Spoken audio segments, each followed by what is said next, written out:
శివాయ గురవే నమః. శివాయ గురవే నమః. శివాయ గురవే నమః. శివాయ గురవే నమః. శివాయ గురవే నమః. కాబట్టి ఇక్కడ ఈ బంధాల వలన అంటే బంధాల్లో భేదం, మిత్రులు శత్రువులు అనండి, ఇక రకరకాలు, నా పిల్లలు పరాయి వాళ్ళు, ఇలా ఎన్నో రకాల వల్ల ఏది ఎలా జరిగినా ఆధ్యాత్మిక అభివృద్ధి కుంటుపడుతుంది. అంటే అద్వైతం సిద్ధించదు. భేదం ఉన్నప్పుడు అంటే లేశమాత్రమైన భేదభావం అద్వైతాన్ని ఇవ్వదు, మళ్ళీ ఆ యొక్క సంసార లంపటంలోనే పడేస్తుంది. అందువలన చాలా జాగ్రత్తగా ఉండాలి. ఏ బంధము ఏమిటి అనేది కాదు, నువ్వు ఏమని పిలుస్తున్నావు అన్నది కూడా ముఖ్యం కాదు. భేదం ఉన్నదా నీ పిలుపులో, నీ వ్యవహారంలో? భేదం లేనప్పుడు వారిని ఎలా పిలిచినా, ఏ బంధంతో సంబంధించినా ఏది ఉండదు, అదే చెప్తారు. కాబట్టి ఇదంతా కూడా శక్తిని మీ యొక్క అంటే ఇప్పుడు ఇంత కథ ఆ భిక్షుకుడు గురించి చెప్పిన కథ అంతా కూడా విన్న తర్వాత శక్తిని ఉపయోగించి మనస్సుని స్వాధీనం చేసుకోవాలి. లేని మనస్సుని స్వాధీనం చేసుకోవాలి. ఏమిటి మనస్సు అంటే నీ అనుకోవటమే మనస్సు, భావించటమే మనస్సు. ఇలా మీరు రకరకాలుగా ప్రతి దానికి అంటే ఆయన దానికి కాని దానికి అనండి, చిన్న విషయమా అసలు ప్రతి దానికి అనుకోవటంతో మొదలు పెడతారు. ఇలా అనుకున్నాను కానీ కుదరలేదు, అసలు అనుకోవటం ఎందుకు, కుదరలేదు, ఎన్ని రెండు వచ్చాయి, ఇది అనేకము. అసలు అనుకోకుండా ఉండు, అప్పుడు అయ్యో అన్న బాధ లేదు కదా. అనుకోవటంతో వస్తాయి రకరకాలుగా. అంటే జరగని పని గురించి అనుకోవటం వల్ల నీకు బాధే కలిగింది తప్ప చింతనే, దానివల్ల అనవసరమైన కాలయాపన తప్ప ఏమన్నుందా? ఏమీ లేదు. కాబట్టి ఇక్కడ ఈ అనుకోవటం మానేస్తే మనస్సు ఆటోమేటిక్ గా స్వాధీనం అయిపోతుంది. నిస్సందేహంగా ఈ యొక్క బాహ్య వ్యవహారం భయపెడుతుంది, మనసు స్వాధీనం అవ్వదు అనిపిస్తుంది. అన్నీ మీ యొక్క దొంగవే ఈ అనుకోవటం వల్లనే. ఎందుకు కాదండి? నయానో భయానో అందరినీ ఇచ్చేయండి, మీకు కావలసినవి జరగాలి అన్నప్పుడు సరే బాహ్యంలో అన్నీ తెలుసు, కానీ ఏమిటి అంటే సరెండర్ అవ్వాలి అంటే అమ్మో సరెండర్ అయిపోతే ఏమిటైపోతుందో. అందుకని సరెండర్ అవ్వకుండా ఉండడానికి నా మనసు మాట వింటలేదండి, మనసులో ఇంకా ఏవో ఉన్నాయండి, ఇవన్నీ దొంగ మాట. అసాధ్యం కానిది ఎందుకు చెప్తారు?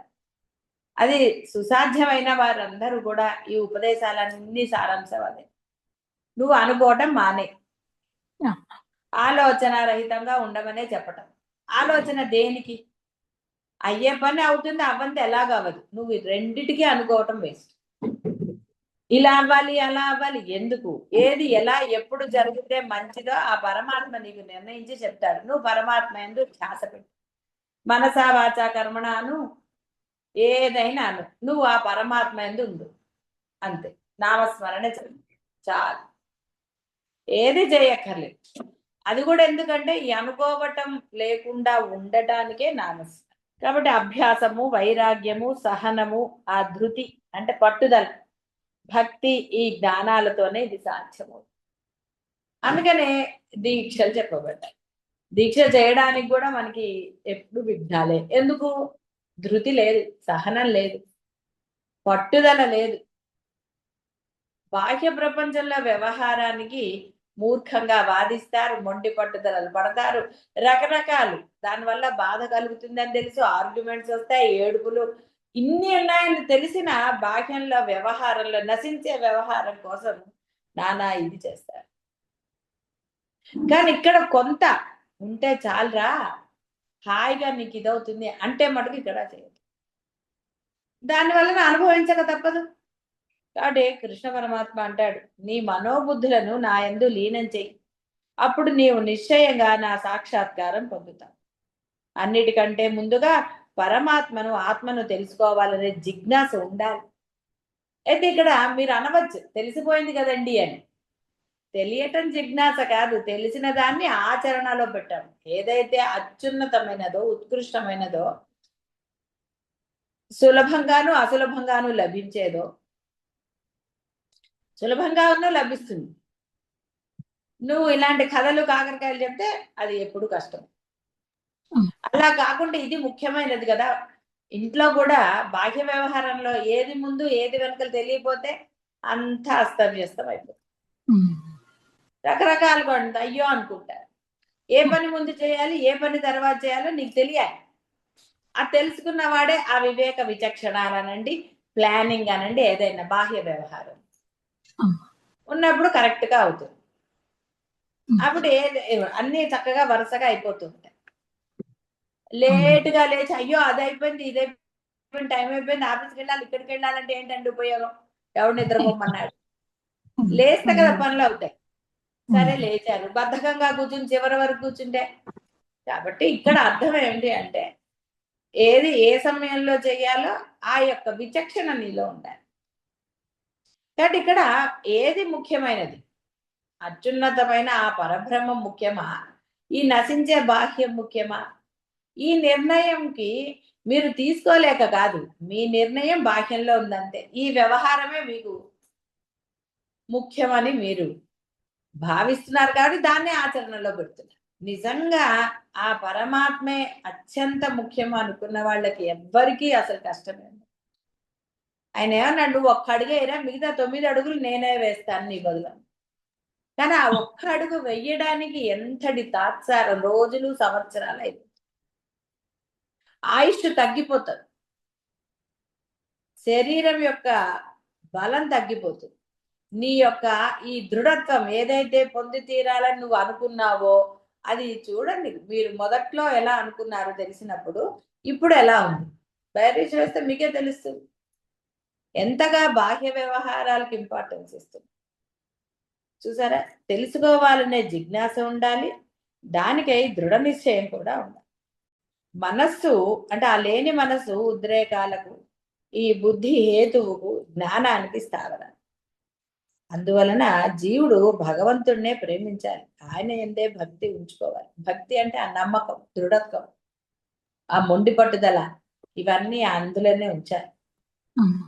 ఆ తెలుసుకున్న జ్ఞానాన్ని ఆచరించాలన్న దృఢ బుద్ధి కలగాలి. అప్పుడే జీవుడు పరమాత్మను తెలుసుకుంటాడు. మూఢభక్తి గాని కేవల పాండిత్యం గాని పరమ సత్యానికి చేర్చలేదు. మూఢభక్తి అంటే గుడ్డిగా, అంటే ఆ గుడ్డితనం వేరు, నమ్మకంతో ఉన్న గుడ్డితనం వేరండి. అంటే పూజలు చేస్తేనే నేను నాకు పుణ్యం వస్తుంది, పుణ్యం వస్తే కానీ కర్మ పోదు, కర్మ పోతే కానీ నేను మోక్షాన్ని పొందలేదు, ఇది మూఢభక్తి. దేవుడికి ఇలా పెట్టాలి, అలా చేయాలి, అలా చేస్తేనే ఆ దేవుడు సంతోషిస్తాడు, ఇవన్నీ మూఢభక్తి. క్షేత్రాలకు వెళ్తేనే పుణ్యం వస్తుంది, క్షేత్రాలకు వెళ్ళకపోతే ఈ దేహం ఇది అన్నప్పుడు అద్వైతం వేస్ట్. అద్వైతం తెలియనప్పుడు నువ్వు క్షేత్రాలకు వెళ్ళి ఎలా ఉండాలో అలా ఉండగలిగితే తెలుసుకుని ఒక జిజ్ఞాస, ఒక క్షేత్రానికి వెళ్తే ఎలా ఉండాలి, నీవు నీ మనస్సు ఎలా ఉండాలి, నీ ఆలోచన ఎలా ఉండాలి, నువ్వు అక్కడ ఎలా వ్యవహారం చేయాలి, ఇవన్నీ నిర్దేశించబడ్డాయి. అవన్నీ లేకుండా వెళ్ళేసి వస్తారు. వెళ్తారు కాబట్టి కొన్ని అంటించుకుని వస్తారు. ఎలా చెయ్యాలో అలా చేస్తే ఏది అంటదు, ఏది అంటదు, ఎక్కడ విఘ్నాలు రావు, అన్ని బ్రహ్మాండంగా జరుగుతాయి. కాబట్టి ఇక్కడ ఏదైతే ముఖ్యమో అది నువ్వు ఆచరణలో పెడితే చాలు. ఇవన్నీ అక్కర్లేదన్నాడు, శంకరులే చెప్పారు. రమణ మహర్షి ఎక్కడికి వెళ్ళాడంటే ఆయనకి మోక్షం లభించలేదా అంటే ఆయనకు మోక్షం లభించింది కాబట్టి ఇంకెక్కడికి వెళ్ళాల్సిన అవసరం లేదన్నాడు. గుడికి కూడా ఆయన ఏం వెళ్ళలేదు. అలానే దేవుడిని ఏం నిరసించలేదు. దేవుడు ఎక్కడ ఉన్నాడంటే అనలేదు. దాందే దాన్ని పెద్దగా అయ్యాడు కాబట్టి తల్లిదండ్రులు వాళ్ళకి ఏం తెలియదు, లేకపోతే వాళ్ళకి రెస్పెక్ట్ ఇవ్వకూడదు అనకూడదు. వాళ్ళకి తెలిసింది వాళ్ళకి తెలుస్తుంది, నీకు తెలిసింది నీకు తెలుస్తుంది. వాళ్ళు వాళ్ళే, పెద్దవాళ్ళు పెద్దవాళ్లే. అలాగే జన్మ సార్థకత నువ్వు మార్చలేవు. నీకు పొందటం ఇష్టం లేకపోతే కథలు చెప్తావు, నువ్వు పొందక అంతే. అంతే తప్ప దాని గురించి కుదరట్లేదండి ఇంకోటి కహానీలు చెప్పకూడదు అంటారు. అందుకని ఆయన అన్నాడు, ఎందుకు వచ్చిన గోలరా, నాకు సమర్పించింది ఇది అన్నాడు. అంటే అర్థం ఏంటి? నన్నే స్మరణ చేస్తూ మామేవ స్మరణ, స్మరణ చేయి చాలా, నీకెందుకు నేను చూసుకుంటా కదా. జ్ఞానం భక్తిని ప్రగాఢం చెయ్యాలి. భక్తి జ్ఞానాన్ని మధురంగా చేస్తుంది. పరమాత్మ యందు మనోబుద్ధుల అట్టి విశిష్ట సంయోగం పరమసత్యమందు స్థిరంగా నిలిచి ఉండుటకు సహాయం చేస్తుంది. అందుకని చెప్పింది మధురం అంటే ఏంటంటే ఇష్టం ఉండాలి, పరమాత్మ యందు ఇష్టం ఉండాలి. నేను పొంది తీరాలన్న తపన ఎప్పుడు వస్తుందండి? మీరు ఒక బాహ్య బంధానికి శారీరకంగా అనండి, మానసికంగా అడ్జస్ట్ అవుతారు, ఎన్నో కష్టాలు పడతారు, అన్ని చేస్తారు. ఎందుకు? ఆ బంధం పట్ల ఉన్న మీ ఇష్టమే. మీ ఇష్టమే. ఆ బంధం పట్ల ఉన్న ఇష్టం ఒక రకమైతే, ఆ కీర్తి, ఆహా నేనే గొప్పవాడిని అని నలుగురు అనాలన్న కీర్తి కూడా మిమ్మల్ని కష్టపడేటట్టు అడ్జస్ట్ అయ్యేటట్టు చేస్తుంది. ఇవి రెండు మిమ్మల్ని ఎప్పటికీ మిమ్మల్ని ఉన్నతులుగా తీర్చిదిద్దారు. మీరు సహాయం చేసిన వాళ్ళు మిమ్మల్ని మెచ్చుకుంటారని మీరు భావించండి. ప్రతి వాళ్ళు మిమ్మల్ని అప్రిషియేట్ చేస్తారని కూడా మీరు అనరు. అనడానికే లేదు, మీకు అనుభవమే ఇవన్నీ కూడా. కాబట్టి కేవలం ఒక పరమసత్యం జ్ఞానం మాత్రమే మిమ్మల్ని గుర్తింపజేస్తుందంటే మీరు అప్పుడు 10 మంది చేత గుర్తింపబడతారని కాదు అర్థం అక్కడ. మీరు హాయిగా ఆనందంగా ఉంటారు, బయట ప్రపంచం ఎలా ఉన్నా, వ్యవహారం జరుగుతూ ఉన్నా కూడా. సరే, ఇది పెద్ద ఎక్స్ప్లెయిన్ చేయక్కర్లేదు, ఇప్పటికి ఎన్నిసార్లు అయింది బోధ. అందుకని ఆయన అలా చెప్పారు. కాబట్టి సర్వ ప్రయత్నాలతో ఆ యొక్క మనస్సుని పరమాత్మ యందు లగ్నం చేయాలి. కష్టపడు, నష్టమే లేదు. ఒక పూట తిండి మానేస్తే ఏం ప్రాణం పోదు. ఓ 4 రోజులు ఉద్యోగాన్ని సెలవు పెడితే ఉద్యోగం ఏం ఊడిపోదు. నీ డబ్బులేం ఖర్చు అయిపోవు. డబ్బులు ఖర్చు పెట్టుకుని అయినా సరే దీక్షలు చేస్తే నష్టమేమీ లేదు. ముందు నీ మనస్సు అసలు ముందు ఇది పొంది తీరాలన్న దృఢ సంకల్పాన్ని చేసుకోవాలి. ఏది లేదు కదా, ఇంతసేపు బాహ్యం, డబ్బు సంపాదిద్దామా, ఇంకోటేదా, వాడిని ఉద్ధరిద్దామా, వీడిని ఉద్ధరిద్దామా, ఇదే గోలలు. వాటి యందు మనస్సు లగ్నమైంది, అందులో సందేహం లేదు. లగ్నమైంది కాబట్టి ఇక్కడ ఏదో ఒకదాని అందే లగ్నం అవుతుందండి మనస్సు. మనకి సామెత కూడా ఉంది, 2 పడవల్లో కాళ్ళు వేస్తే 2 కాళ్ళల్లో, అంటే చెరొక పడవలో కాలేసి మీరు ప్రయాణం చేయగలరా? ఇది అంతే. ముందు మనస్సుని పరమాత్మ యందు లగ్నం చేయడానికి నీ సమయాన్ని వెచ్చించు. ఎందుకంటే నీ సమయం ఒకసారి నశించిందా నీవు మరి పొందలేవు. బాహ్యమైన వస్తువు ఇవాళ పొందకపోతే రేపు మళ్ళీ పొందొచ్చు. డిస్కౌంట్ సేల్స్ ఇప్పుడు అయిపోతే మళ్ళీ పెడతాడు వాడు ఇంకోసారి. బాహ్యంలో ఏదైనా నువ్వు మరలా పొందవచ్చు కూడా. ఇప్పుడు తిట్టి తర్వాత వాడిని బతిమాలి వాడిని ఇది చేసుకోవచ్చు కూడా. అంటే బాహ్యంలో మరల ఏదైనా చెయ్యొచ్చు, అవకాశం ఉన్నది. కానీ పరమాత్మని పొందడానికి అవకాశం నీకు మరల దొరకదు. సమయం వృధా అయిపోయింది. శరీరం సహకరించదు, మనసు సహకరించదు, ఎన్నో వస్తాయి. కాబట్టి నీకు ఎప్పుడైతే తెలిసిందో, ఎప్పుడైతే ఇష్టం కలిగిందో, ఆ ఇష్టాన్ని వెంటనే ఆచరణలో పెట్టు. అది ఇష్టంగా ఏమవుతుందంటే తెలుసు కదా. ఇప్పుడు బాహ్యంలో కూడా కొన్ని ఇష్టాలు తర్వాత ద్వేషాలుగా మారుతాయి కదండి. అదే కదా. కాబట్టి ఎప్పుడైతే నీకు ఆ పరమాత్మ తెలియబడ్డాడో, జ్ఞానం తెలిసిందో, ఏది అసలైనదో, పరమానందం 5 పైసలు లేకపోయినా ఆనందంగా ఎలా ఉండవచ్చో, ఉండగలుగుతావో నీకు తెలుసు.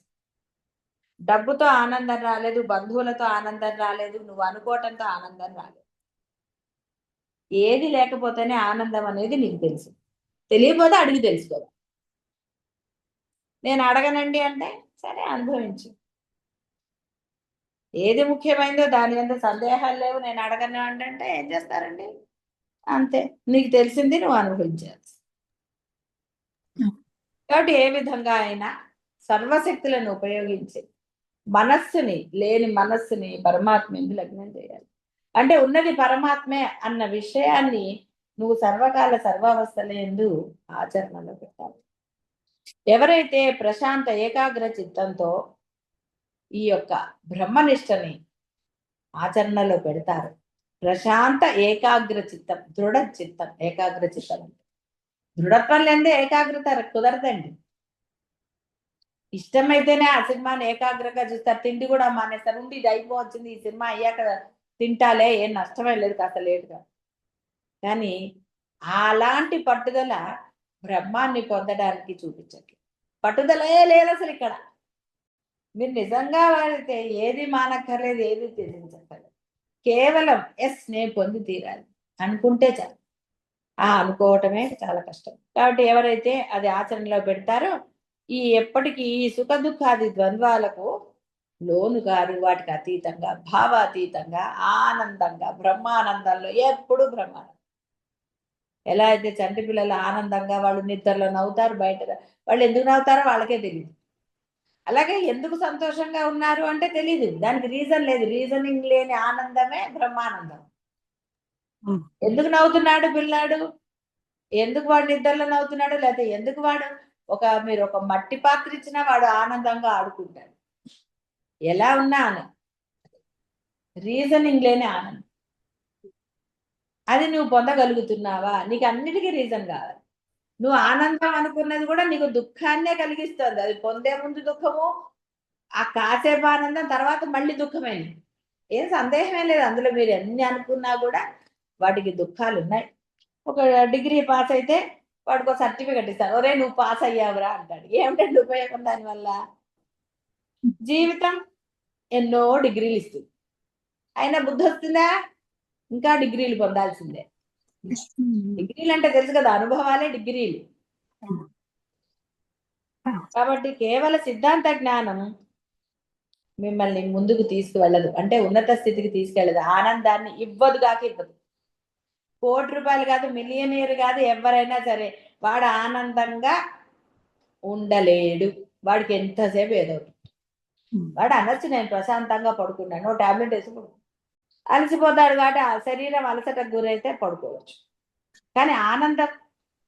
కాబట్టి కేవలం వినటం, ఏదో నోట్స్ రాసుకోవటం, వ్యాఖ్యానించుకోవటం, నిత్యం పారాయణ చేయటం, క్రొత్త క్రొత్త స్వరాలతో గానం చేయటం, అంటే రికార్డింగ్లు. ఇన్ని రికార్డింగ్లు చేస్తున్నారండి. నిజంగా మీరు వింటున్నప్పుడు ఒక్కటి ఏంటది రత్నమాల లేవు, ఒక్క రత్నాన్ని పట్టుకున్నా ధరిస్తారు. నిజంగా పట్టుకోవటంలో మీరు కేవలం వాటిని వల్ల వేస్తున్నారు.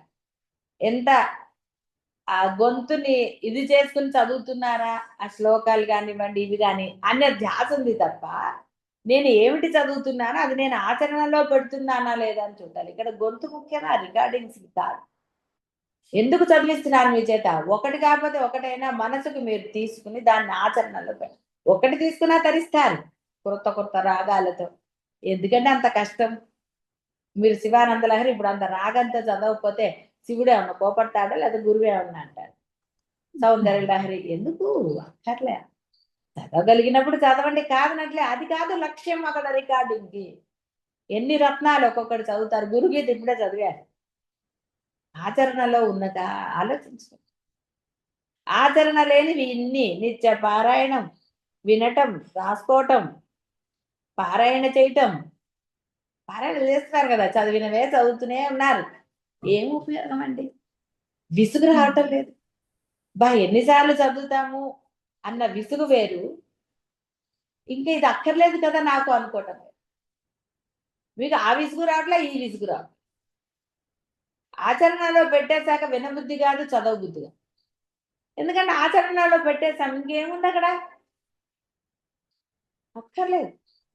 కడుపు బాగా నిండుగా ఉన్నవాడిని తినమంటే ఏం తింటాడండి? ఎంత ఇష్టమైంది తెస్తే మటుకు ఇంట్రెస్ట్ ఉండదు.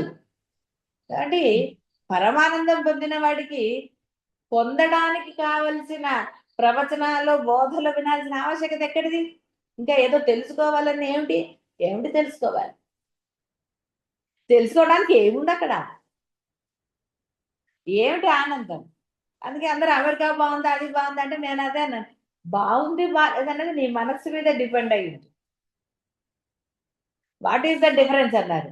డిఫరెన్స్ నువ్వు చూస్తే కదా డిఫరెన్స్.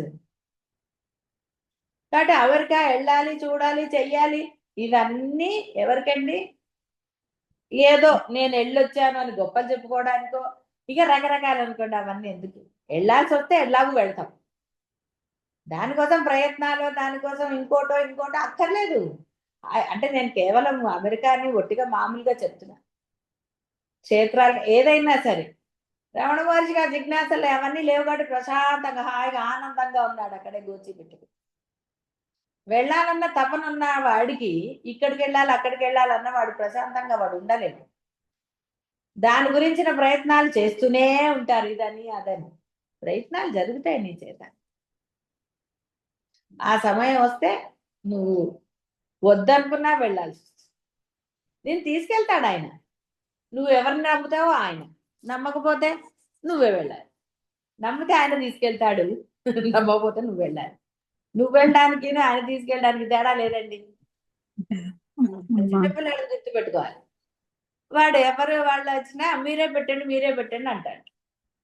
సరే, తండ్రికి ఎవరికో డౌట్ వచ్చింది, అదేమిట్రా వాళ్ళు తీసుకోమన్నప్పుడు శుభ్రంగా నీ చేతితో నువ్వు తీసుకోవచ్చు కదా, నీకు కావాలి. వాడు అన్నట్ట, నేనైతే నా చేయి చిన్నది కొంచెమే వస్తుంది, మళ్ళీ అడిగి తీసుకోవాలంటే ఇది కదా, అదే వాళ్ళదైతే పెద్ద చెయ్యి, చక్కగా ఒకటేసారి ఎక్కువ పెడతారు, ఇంకా తీసుకో అంటారు అన్నాడు. చూడండి తెలివితేట. వాడు ఆనందం, అది అబద్ధం ఏం కాదుగా. కాబట్టి ఇక్కడ అంతే, ఆనందం నీకు చక్కగా ఫ్రీగా లభిస్తుంది. ఎలాంటి పరిస్థితులైనా నీకు ఆనందం లభించి తీరుతుంది. అంటే ఇదిగా కాకుండా ఎంతసేపు చేయి చేస్తున్నారు, మీరు చేయి చేస్తే మీ చేయి కిందే ఉంటుంది. నాకు అసలు ఏం అక్కర్లేదు పో అన్నప్పుడు గొడవే లేదు కదండి. ఆలోచనలు, ఎన్ని అభిప్రాయాలు, అబ్బబ్బబ్బ. కాబట్టి ఇవన్నీ పాండిత్యంతో ప్రవచనాలు చేయటం, వాటికి అవి సరిపోవు. ఇవన్నీ కూడా అవసరానికి అందుబాటులో ఉండేలా జ్ఞానాన్ని జీర్ణింపచేసి మంచి మార్పును తీసుకొచ్చి అర్థం చేసుకున్న జ్ఞానానికి ఆచరణ మధ్య గల అంతరాన్ని తొలగించాలి. అప్పుడే అది ఉపయోగం. అప్పుడే ఈ యొక్క బోధ సార్థకం అవుతుంది. ఎన్ని గ్రంథాలు గురువు గారు చెప్పారు, ఎన్ని గ్రంథాలు మేము విన్నాము, ఎన్ని గ్రంథాలు మళ్ళీ పారాయణ చేశాము, ఎన్ని రికార్డింగ్లు చేస్తున్నాము, అన్ని శుద్ధ దండగ లెక్కలు. దేనికండి లెక్కలు? ఉపయోగమే లేదు. దేనికి ఉపయోగం? ఏమీ లేదు. ఆచరణ ఆచరణ ఆచరణ ఆచరణ పెడితే ఒక్క బోధ చాలు. ఒక్క బోధ నిన్ను పరమానందంలో ఉంచుతుంది. నువ్వు అసలు ఏమి వినక్కర్లేదు. హాయిగా 10 వరకు నిద్రపోవచ్చు, ఎక్కడికైనా తిరగచ్చు, ఎలా అయినా ఉండొచ్చు. అసలు ఎంత సులభం, ఎంత హాయి అండి అసలు. అలా ఎప్పుడైనా లేవచ్చు, ఎక్కడికైనా వెళ్ళొచ్చు, ఏదైనా షాపింగ్లకు వెళ్ళొచ్చు, ఎక్కడికైనా వెళ్ళొచ్చు, నగలు వేసుకోవచ్చు. అసలు దేనికి రిస్ట్రిక్షన్ లేదు కదా. ఇప్పుడు దేనికైనా ఎంత భయం అండి, దొంగాడు ఉంటాడేమో అని భయం, అదన్ని భయం కదా. వీడికి తెలిస్తే ఏమనుకుంటాడో, వాడికి తెలిస్తే ఏమనుకుంటాడో, అమ్మో ఇన్ని ఉన్నాయనుకుంటాడేమో, కొత్త చీర కట్టుకోవాలంటే ఎప్పుడు కొన్నామని అడుగుతారని భయం, ఎన్ని గోళాలండి. ధైర్యం వస్తుంది, నిజాన్ని నిర్భయంగా మాట్లాడే ధైర్యం వస్తుంది. ఎస్ ఇది ఇలాగే, ఇది ఇంతే, నేను ఇలాగే చేస్తాను. ఇప్పుడు నిర్భయత్వం ఎక్కడ అండి? ప్రతి దానికి భయమే, వీళ్ళంటే భయం, వాళ్ళంటే భయం, వీడేమనుకుంటాడు, వాడేమనుకుంటాడు, ఎవరేమనుకుంటారు. లేచింది మొదలు ఇదే గోల, ఎవరేమనుకుంటారు, ఎవరేమనుకుంటారు. నువ్వు అనుకోవటంతో నీ జీవితం తెల్లారు. ఎందుకురా అనుకోవద్దురా అంటే, ఆహా ఆచరణ లేదు కాబట్టి అనుకుంటారు. మీరు అనుకుంటారు కాబట్టి అవతల వాడు. పులిని చూసి నక్క వాత పెట్టుకుంటే ఏమవుతుందండి? పులికి వాత రోగం వచ్చింది, వాత పెట్టుకుంది. వాత రోగాలు వస్తే పూర్వకాలం వాత పెట్టేవారు, వాతానికి వాత. నక్క అనుకుంది, ఆహా పులి పెట్టుకుంది కదా, ఏదో దేని గురించి అయి ఉంటుంది గొప్పదానికి, సరే నేను కూడా పెట్టుకుంటాను, పెట్టుకుంది. ఏమైంది? కుయ్యోమయ్యో. వాత రోగం వాడికి పెడితే పెద్ద నొప్పి ఉంటుందో ఏదో, మరి మనకు తెలియదు వాత రోగం. అందుకని అలా వాళ్ళు వీళ్ళు వాళ్ళని చూసి, వీళ్ళు వీళ్ళని చూసి వాళ్ళు ఎందుకండి? హాయిగా ఉండండి. ఎంత హాయిగా, మనసు ప్రశాంతంగా. జీవితం అంతా శారీరకంగా శీతోష్ణాలకు, మానసికంగా సుఖ దుఃఖాలకు, బౌద్ధికంగా మాన అవమానాలకు మొదలైన ద్వంద్వాలతో జీవితాన్ని గడిపేస్తారు. ఇవన్నీ ఉన్నవే. శారీరకంగా శీతోష్ణాలు, అబ్బా వేడి, అబ్బా చలి, ఇదే కదా శరీరానికి. ఆహాహాహా. మానసికంగా సుఖ దుఃఖాలు, లోపల అనుకోవటాలే కదండి సుఖ దుఃఖాలు అంటే. ఓ వాడికి నేనంటే చాలా ఇష్టం అండి అని ఎగురుకుంటే వెళ్తారు, వాడు పట్టించుకోడు, అప్పుడు ఏమైంది? వీడికి అసలు నేనంటే, ఇలా రకరకాలండి. సుఖము దుఃఖము వెంట వెంటనే ఉంటాయి. రిటర్న్ గిఫ్ట్ ఇచ్చారండి, సంతోషించారు, అబ్బాయి ఏదో గిఫ్ట్ వచ్చిందని చూసుకున్నాక ఎన్ని గోళాలండి అసలు. ఇక ఈ భౌతికంగా అంటే ఈ వ్యవహారంలో మాన అవమానాలు. నేను గొప్పవాడిని, నాకు డబ్బు ఉంది, లేకపోతే అయ్యో నేను డబ్బు సంపాదించలేకపోతున్నాను, అయ్యో వాడిని ఉద్ధరించాలి, వీడిని ఉద్ధరించాలి, లేదా నేను వీడిని ఉద్ధరించా వాడిని ఉద్ధరించాలి లిస్టు. ఆ ఉద్ధరించిన వాడిని నిన్ను మెచ్చుకోకపోతే ఎన్ని గోళాలండి ఇవన్నీ. మాన అవమానాలు, గౌరవము అగౌరవము, ఇవన్నీ ఈ జీవుడే గుర్తిస్తాడు. వీటికి అతీతంగా హాయిగా ఉండొచ్చురా. అప్పుడు నువ్వు ఉద్ధరించాలంటే నువ్వు అనుకుంటే కాదు, పరమాత్మ అనుకుంటే నీ చేత వాడిని ఉద్ధరింపజేస్తాడు. నీకు కోట్లు ఇవ్వాలంటే ఇచ్చేస్తాడు. ఎందుకండి సంపాదించాలన్న తృష్ణ? ఏదో నేను పైన ఉండాలి, కింద పడ్డా నేనే పైన అంటుంటారు చూసారా, ఎందుకోసం? దేనికి ఆ తాపత్రయం? దానివల్ల ఏడవటం, బాధ, కోపం, దాన్ని వేరే వాళ్ళ మీద, ఎవడు మళ్ళీ రిటర్న్ అంటే వాడి మీద చూపించటం. రిటర్న్ అనే వాళ్ళ మీద చూపిస్తారండి ఎవరన్నా కోపం? ఏం పిల్లల మీద అరుస్తారు ఫస్ట్, ఎందుకంటే వాడు అరవడానికి గ్యారంటీ. పెద్ద అయ్యాక వాడు అరవటం మొదలెట్టాక మీరు అరుస్తారా? లేదు. అరవరు. ఎందుకంటే ఇంకా భయం మొదలవుతుంది, అమ్మో వీడు తిడుతున్నాడు రా బాబోయ్ అనుకుంటారు. ఎవరైనా అంతే. షాప్ వాడు కొంచెం ఇదిగా ఉన్నాడు అనుకోండి, మీరు బేరం ఆడతారా? వామ్మో వీడిగా అనేటట్టున్నాడు అనుకుంటారు. వాడు ఆ షాపుకి పోతారా? ఓయ్ వాడు తిడుతున్నాడు, వాడు షాపుకి నేను పోనంట. ఇలా ఎన్నొచ్చాయండి రకరకాలు, అసలు చెప్పక. ఇవే శీతోష్ణాలు, సుఖ దుఃఖాలు, మానవమానం, ఇవన్నీ ఈ ద్వంద్వాలతోటే ఉంటాయి. ద్వంద్వం అనగానే రెండే కాదండి, అనేకం. ఒకటికి ఇంకోటి రాలేదా? ఓ దుఃఖం కలిగింది, 10 మందికి చెప్పారు. ఒకడు తిట్టాడు, 10 మందికి చెప్పారు. వాళ్ళు తిడితే మీకు ఆనందం. ఎవడన్నా పోలేరా వాడికి అదంటే మీకు కోపం రాదు, నీతో చెప్పడం వేస్ట్ అంటారు.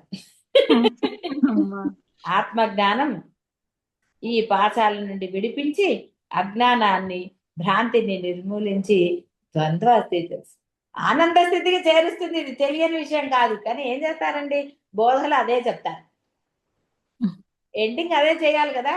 సినిమా శుభం అని ఏడు, శుభం అంటే ఒరే ఏడుస్తూ ఇవన్నీ పెట్టుకోకరా, నువ్వు ఇదంతా ఏమి కాదు, నువ్వు హాయిగా ఇంటికి వెళ్ళు, ప్రశాంతంగా ఏడుస్తూ ఇక్కడ కూర్చోకని శుభం అని వేస్తారు. ఇక అయిపోయింది, ఇక భువం. చివరిలో శుభం అని వేయటం ఎందుకండి? అంతా ఏడిపోయి చివరిలో చచ్చిపోయారు, అది శుభమా? ఇదంతా అబద్ధం తిరే, ఇది నిజం అనుకుంటున్నావేమో, అసలు శుభం వేరే ఉంది, పొమ్మన్నా. నువ్వు లేచి వెళ్ళిపోతావు, కానీ అయ్యో వాడు చచ్చిపోయాడు సినిమా యాక్టర్ అని అక్కడే కూర్చుంటారా? కూర్చోరుగా. లేచి వెళ్ళాలి, ఏడుస్తూ కూర్చోకూడదు. వేరే వాడిచి పిచ్చి వెధవా అదంతా సినిమారా.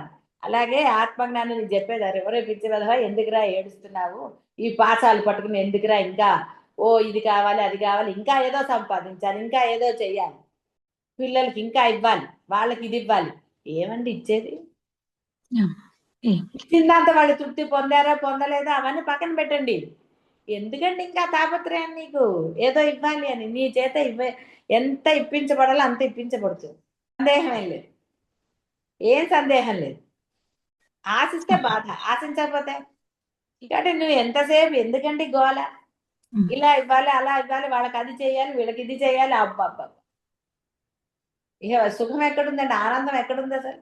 అందుకని ఇన్ని ఉన్నాయి కాబట్టే బ్రహ్మంలో స్థిరంగా ఉండట్లేదు మీరందరూ. ఏ సందేహం లేదు. ఇంకా నేనేం భయపడాలండి పాపం, మరి గన్స్ మీ మీ మీ మీ నుంచి ఏదో నేను ఆశిస్తే నేను భయపడాలి, మీ నుంచి ఏది ఆశించలేదు అనుకోండి, ఎందుకంటే నాకు భయం అసలు. అయితే మొదట్లో భయపడ్డాను అంటే అలా అపార్థం చేసుకోకండి. అప్పుడు ఇంకా మీకు మార్గం కొత్త కాబట్టి కొంచెం చెప్పగా సామ భేద దాన దండోపాయం. మరి సామంలోనే మీరు మారిపోతే భేదం రాదు, దండోపాయం వరకు రానే రాదు.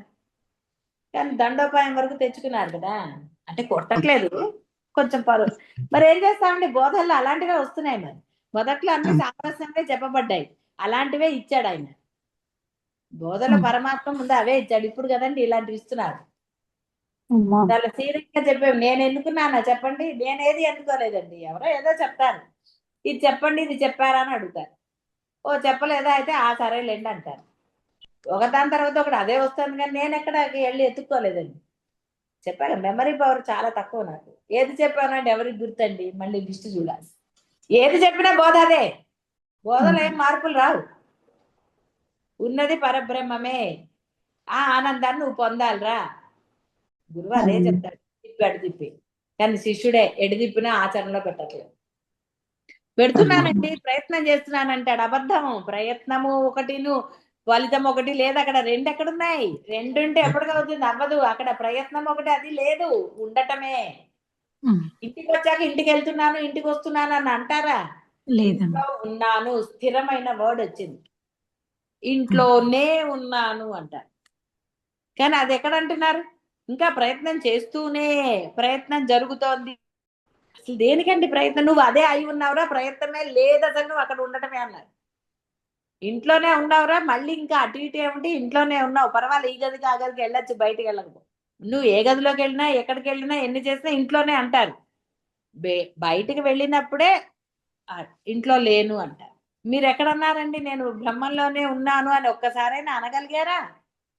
గురువుతో కాకపోయినా మీకు మీరు అనుకున్నారా నేను బ్రహ్మంలోనే ఉన్నాను నిశ్చయంగా అని? ఎక్కడండి జరుగుతోంది? ఏంటి నువ్వు చేస్తున్నావా? నేను చేస్తున్నాను, గురువు గారు అలా చెప్తున్నారు, కానీ కుదరట్లేదు. పాపం గురువు గారు కష్టపడి ఎన్ని చెప్తున్నారో మనకి. ఇప్పుడు గురువు గారు పాపాత్ములైపోయారు చెప్పి. గురువుని పాపం అంటున్నారు. అయ్యో నేను చెయ్యలేకపోతున్నానే, గురువు ఇంత చెప్తున్నారు, గురువుకి కృతజ్ఞతగా నేను సమర్పించవలసింది ఇదే. అంతేగాని గురువుకి కష్టపడి మీ ఆస్తులో మీ ఏదో చేసి కొనిపట్టమో, పట్టు చీరలో, ఇంకోటో ఇదే కానే కాదు. సద్గురువులు అవి ఆశించారండి.